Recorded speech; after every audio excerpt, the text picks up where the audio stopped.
Indian കുടുംബങ്ങൾ തങ്ങളുടെ പക്കലുള്ള സ്വർണ്ണാഭരണങ്ങൾ വിൽക്കുന്നതിനേക്കാൾ പണയം വെക്കാൻ താല്പര്യപ്പെടുന്നു എന്ന പുതിയ പ്രവണതയാണ് നിലവിൽ വിപണിയിൽ ദൃശ്യമാകുന്നത്. സ്വർണ്ണവില റെക്കോർഡുകൾ ഭേദിച്ച് മുന്നേറുമ്പോൾ ആസ്തി കൈവിടാതെ തന്നെ പണലഭ്യത ഉറപ്പാക്കാനാണ് സാധാരണക്കാർ ശ്രമിക്കുന്നത്.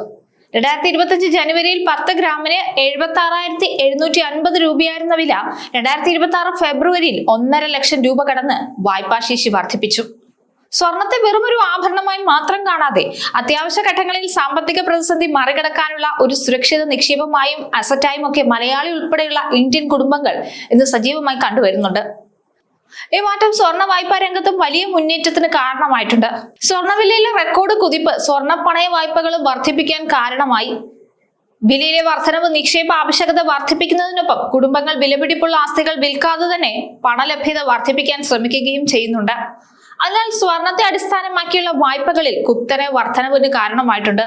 2026 ഫെബ്രുവരി 20 10 ഗ്രാമിന് 1,55,150 രൂപയായി ഉയർന്നു. US പ്രസിഡന്റ് ഡൊണാൾഡ് ട്രംപിന്റെ പുതിയ താരിഫ് നീക്കവും US ഇറാൻ സംഘർഷത്തെക്കുറിച്ചുള്ള ആശങ്കകളും കാരണം ഈ വർധനവ് തുടരാൻ തന്നെയാണ് സാധ്യത. സ്വർണ്ണവില റെക്കോർഡ് ഉയരത്തിലെത്തിയപ്പോൾ അത് വാങ്ങൽ രീതികളെയും കടം വാങ്ങുന്ന രീതികളെയും ഒരുപോലെ മാറ്റിമറിച്ചു.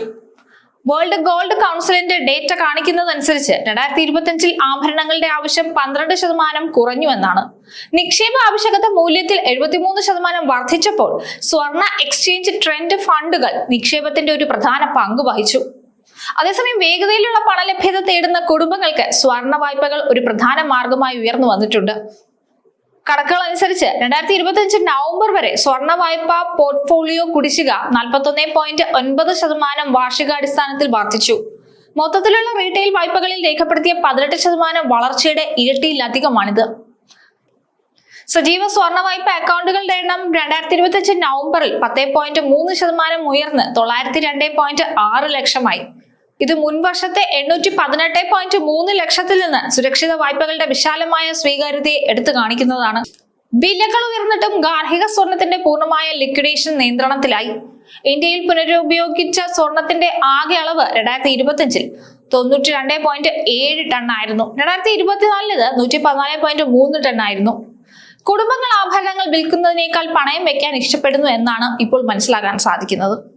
അതെ, സ്വർണത്തിന്റെ വില കൂടി വരുന്നതുകൊണ്ട് അത് വിറ്റ് കാശാക്കുന്നതിന് പകരം പണയം വെച്ച് തങ്ങളുടെ താൽക്കാലിക ആവശ്യങ്ങൾ നടത്തുകയാണ് സാധാരണക്കാർ.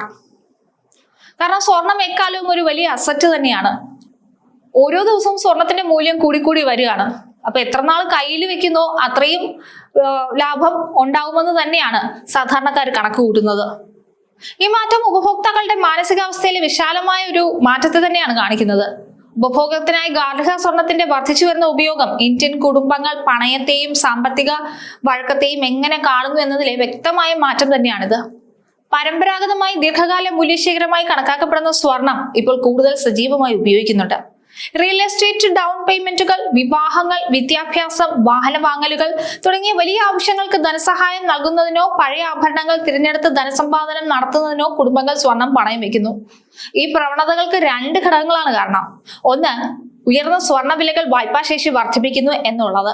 രണ്ടാമത്തേത്, മൈക്രോ ഫിനാൻസ് അല്ലെങ്കിൽ വ്യക്തിഗത വായ്പകൾ പോലുള്ള കർശനമായ അൺസെക്യൂർഡ് ക്രെഡിറ്റുമായി താരതമ്യപ്പെടുത്തുമ്പോൾ സുരക്ഷിത സ്വർണ്ണ വായ്പകൾ ലഭിക്കാൻ എളുപ്പമാണ്. ഇത് മികച്ച സാമ്പത്തിക സമീപനം കൂടിയാണ്.